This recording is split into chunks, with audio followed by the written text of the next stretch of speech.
Knowledge is power, but you'll have to learn how to decipher the information in order to use it effectively. Knowledge well. Informed conclusions are drawn here. And now, your host, Courtney Scott. Hey, good afternoon. Courtney Scott here with Knowledge Well Media. I have some brand new news for you on this cold and blustery Saturday, the 7th of 2017. Welcome to the new year, and starting the new year off right, pumping out the good information for you so that you can make informed decisions and come to informed conclusions right here on Knowledge Well. So, first article today, I'll probably do 3. This will be the first, and it's a Zero Hedge article, and it's from yesterday, January 6th, but definitely something you should pay attention to. And I will make these shorter videos so I can squeeze more in and hopefully keep it more interesting. But anyways, the Zero Hedge article here is titled, "In Stunning Last-Minute Power Grab, Obama Designates Election System as Critical Infrastructure." I'll go on to explain what that is here, but I'll start reading. In a stunning last-minute power grab by the Obama administration, with just 14 days left of his presidency, the Department of Homeland Security released a statement this evening officially declaring state election systems to be critical infrastructure. The statement from DHS Secretary Jay Johnson defines election infrastructure as storage facilities, polling places, centralized vote tabulation locations, voter registration databases, voting machines, and all other systems to manage the election process. So pretty much everything. Here's a quote from Obama: "I have determined that election infrastructure in this company should be designated as a subsector of the existing government facilities critical infrastructure sector. Given the vital role elections play in this country, it is clear that certain systems and assets of election infrastructure meet the definition of critical infrastructure in fact and in law. I have reached this determination so that election infrastructure will, on a more formal and enduring basis, be a priority for cybersecurity assistance and protections that the Department of Homeland Security provides to a range of private and public sector entities. By, quote, election infrastructure, we mean storage facilities, polling places, and centralized vote tabulation locations used to support the election process, and information and communications technology to include voter registration databases, voting machines, and other systems to manage the election process and report and display results on behalf of state and local governments."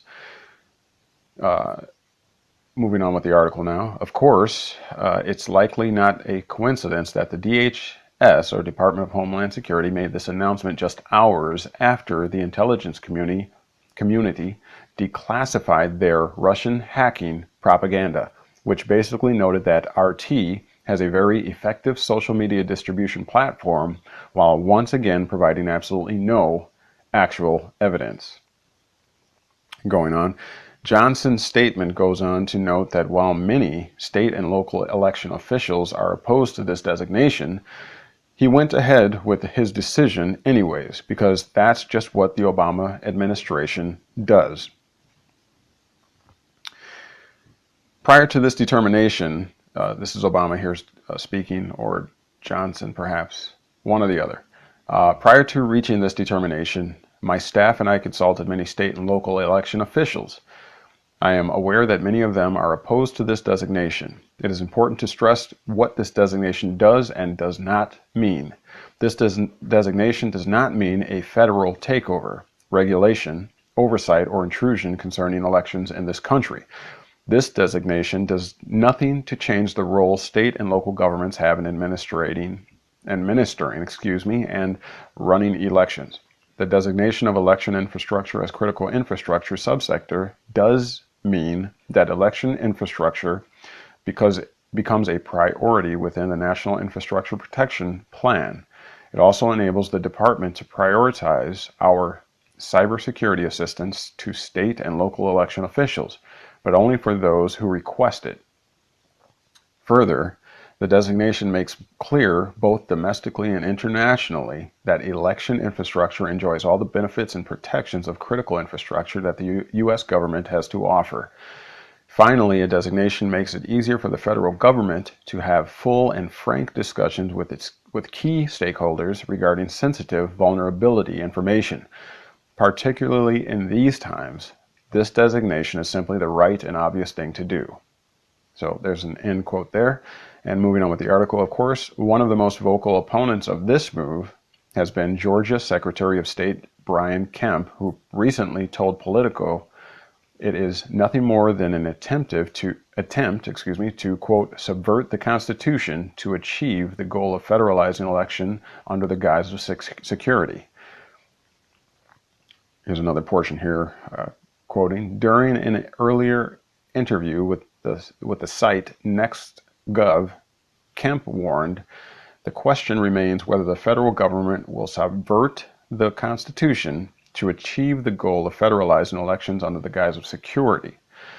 Kemp told Politico he sees a clear motivation for this White House to expand federal control, citing Obama's health care law, the Dodd-Frank financial reform legislation, and the increased role of the education department in local schools. To some election officials, this sounds like the first stage of a more intrusive plan. Quote, I think it's kind of the nose under the tent, said Vermont Secretary of State Jim Condos, a Democrat. What I think a lot of folks get concerned about is when the federal government says, well, look, we're not really interested in doing that, but we just want to give you this. And then all of a sudden this leads to something else. Meanwhile, Kemp continued on by noting that this administration only has 15 days left in its term. And to make such a critical decision during the 11th hour smacks of partisan politics. And then ending up here it says, but we're sure it's nothing. Obama doesn't really strike us to be the type to play the, quote, partisan politics game. So here's a Zero Hedge article, as I stated before, kind of detailing that Obama is still passing and enacting new laws as he is supposed to be a lame duck. He's supposed to be just riding it out, kind of in the background, you know, going around the country, shaking hands and thanking those who have supported him and things like that. But instead, like it says here, with just a couple of weeks left of his presidency, he's actually trying to pass more and more of these power grab type of legislations and laws. So something to definitely keep an eye on.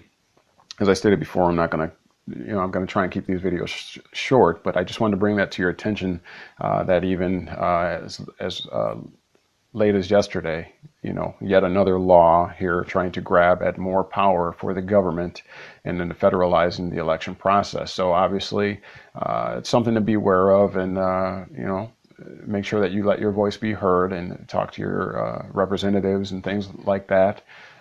To try to see what you can do to expose the agenda here, because the last thing we want to do is to lose all of our freedoms eventually to government control, and where the people don't have a say in the matters of their lives and things that are going on.